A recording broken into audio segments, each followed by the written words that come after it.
Welcome to my channel. Boost your Wi-Fi range with extender. No signal problem. Easy setup.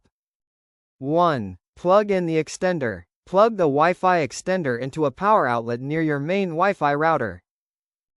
2. Wait for power light. Wait until the power LED turns on or becomes stable. 3. Turn on Wi-Fi on device. Turn on Wi-Fi on your mobile phone or laptop. 4. Connect to extender network. From the Wi-Fi list, connect to the extender's default network. Example: Wi-Fi extender, repeater, setup. 5. Open a web browser. Open any web browser like Chrome, Edge, or Safari.